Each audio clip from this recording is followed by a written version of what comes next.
সকাল সকাল ঘুম থেকে উঠেই কিন্তু বিয়ে বাড়ি থেকে বাড়ি যাওয়ার জন্য রওনা দিয়ে দিলাম।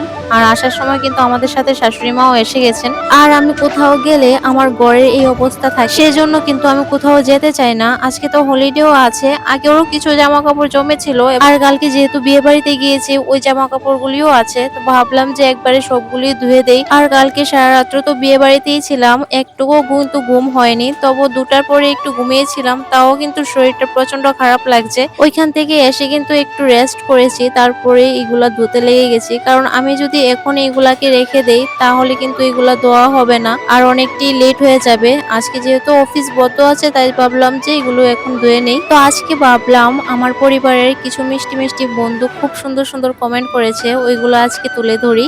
সঙ্গীতা অধিকারী বলেছে, খুব ভালো লাগলো তোমার ভিডিওটা, থ্যাংক ইউ গো দিদিভাই। টুম্পা মহাজি বলেছে, তোমার ব্লগে আমি নতুন দিদিভাই, তোমার এই ব্লগটা কিন্তু আমার খুব ভালো লেগেছে, থ্যাংক ইউ গো দিদিভাই। গুঞ্জন দাস বলেছে, ব্যাকগ্রাউন্ড মিউজিকটা আমি কোথা থেকে নিয়েছি? ব্যাকগ্রাউন্ড মিউজিকটা কিন্তু আমি ইউটিউব থেকে নিয়েছি। তোমরা যদি ইউটিউবে গিয়ে সেরে ব্যাকগ্রাউন্ড মিউজিক বলে সার্চ করো তো বিভিন্ন রকমের ব্যাকগ্রাউন্ড মিউজিক এসে যাবে, ওইখান থেকে কিন্তু তোমরা ডাউনলোড করে তোমাদের ভিডিওর মধ্যে ওই ব্যাকগ্রাউন্ড মিউজিক গুলি এড করতে পারো। আমিও কিন্তু এভাবেই করে থাকি। তোমাদের সাথে কথা বলতে বলতে কিন্তু আমি কাপড়গুলি ধুয়ে নিয়েছি, এখন ভাবলাম ঘরটাকে এবং বারান্দাটাকে মুছে নিই।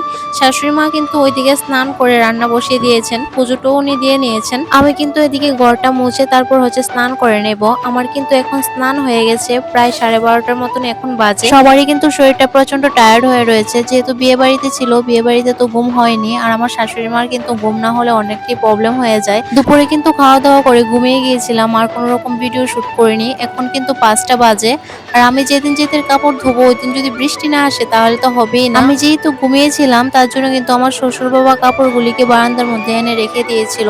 তো এখানে সন্ধ্যার সময় আমি ঘরগুলি ঝাড় দিয়ে নিচ্ছি, আর শরীরটা প্রচন্ডই টায়ার্ড হয়ে গেছে। আমি তো দুপুরে ঘুমাই না, দুপুরে যদি আমি ঘুমাই তাহলে কিন্তু আমার শরীরটা প্রচন্ড খারাপ হয়ে যায়। তার জন্য বললাম হাজবেন্ডকে, সন্ধ্যাটা তুমিই দিয়ে নাও, আমি এখন পারবো না।